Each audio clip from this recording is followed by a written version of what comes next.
Dr. Hayek and this video is about chemical kinetics. Today we will talk about the pseudo-rate order. Consider the following reaction between BrO3- and Br- in an acidic medium. The order in concentration of the reactants was determined experimentally and was found to be first order in BrO3-, first order in Br-, and second order in H+. The integration of this expression represents a mathematical difficulty. Therefore, simplifying this expression would make it easy on us to determine the rate constant experimentally. Now, if we take large excess of Br- and H+, we can simply say that we have a new rate constant which is equal to the rate constant K multiplied by the concentration of Br- multiplied by the square of the concentration of H+.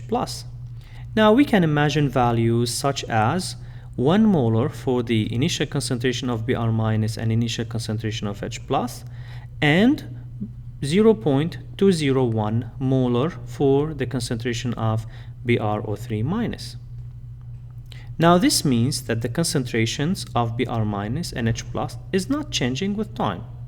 Having said that, the rate law can be written now as R is equal to K prime multiplied by the concentration of BrO3- to the power 1. And this is called pseudo-rate order first law. The integration of this expression would give us the natural log of concentration of BrO3- is equal to minus K prime multiplied by T plus the natural log of the initial concentration of BrO3-.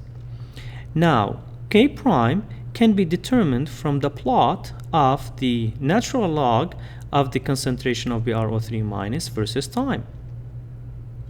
Now, knowing the concentration of Br- and H+, we can determine K, where K is equal to K prime divided by the initial concentrations of Br- and H+. Hi, this is Dr. Hayek and this video is about chemical kinetics. Today we will talk about the reaction mechanism.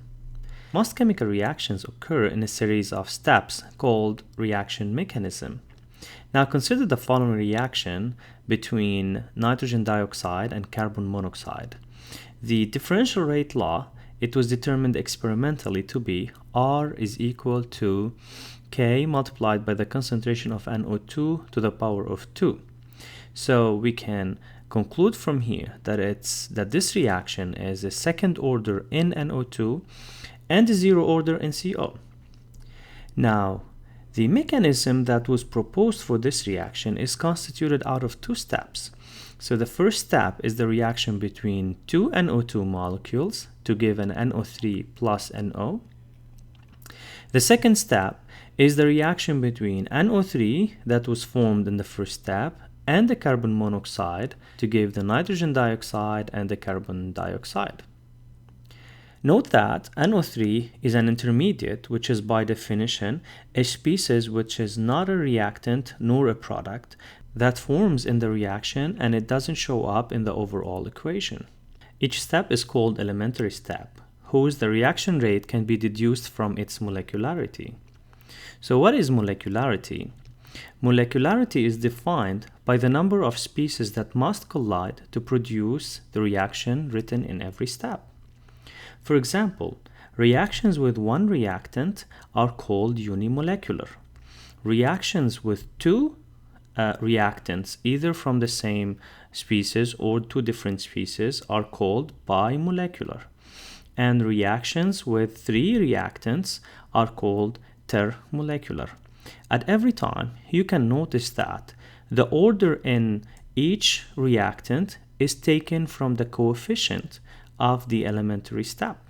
For example, when you have A plus A, which is 2A, we can see that the power of the concentration of A is 2, which means that the rate is second order in A. Now, when we have A plus B, we can see that the order in each reactant is equal to 1.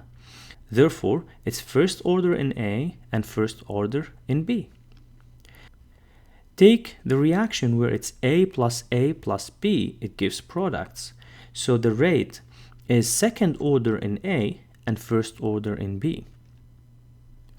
A reaction mechanism is a series of elementary steps that must satisfy two requirements. For the first one, when you have two steps, summing these two steps, the overall reaction has to be the same as the reaction we are studying. And therefore here we can see that the first requirement of the mechanism is satisfied. Note that the slowest step in the mechanism is called the rate determining step, and therefore here step 1 is the rate determining step. From step 1 we can deduce that the rate is equal to K multiplied by the concentration of NO2 to the power 2. Now here 2 is taken from the molecularity, which means it's taken from the coefficient of NO2. This indicates that the mechanism agrees with the experimentally determined rate law. Reaction mechanisms involve one or more intermediates. Now, intermediates are not the same as the transition state. Intermediates can sometimes be stable, and therefore we can isolate them and identify them. However, transition states are always inherently unstable, and they cannot be isolated or identified. This energy diagram clearly shows the two steps of the mechanism, where the first step is the slowest step since it has the highest activation energy, and that this reaction is an endothermic since the delta E is positive. Hi, this is Dr. Hayek, and this video is about chemical kinetics. Today we will be talking about a model for chemical kinetics and catalysis. The collision model is based on the fact that molecules must collide to react. Experimental data have shown that the rate constant increases exponentially when the temperature increases. According to the kinetic molecular theory of gases, when temperature increases, the velocity of particles will increase and the rate of collision will increase. However, rate of collision is greater than the rate of the reaction. Therefore, not every collision results in a reaction.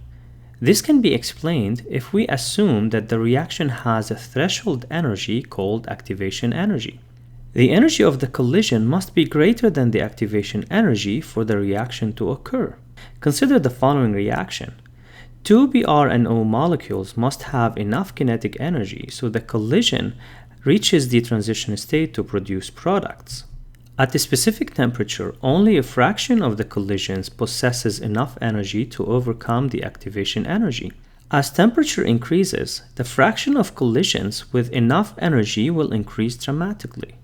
Another complication rises since the experiment has shown that the rate of the reaction is smaller than the rate of collision, and this is due to molecular orientation. Some collisions with the correct orientation can lead to a reaction, and some they cannot. Take, for example, these two examples of the correct arrangement where the reaction can occur. However, for this rearrangement, a reaction cannot happen. As a result, for reactants to form products, the collision must occur with enough energy to overcome the activation energy of the reaction, and the collision must occur with the correct orientation.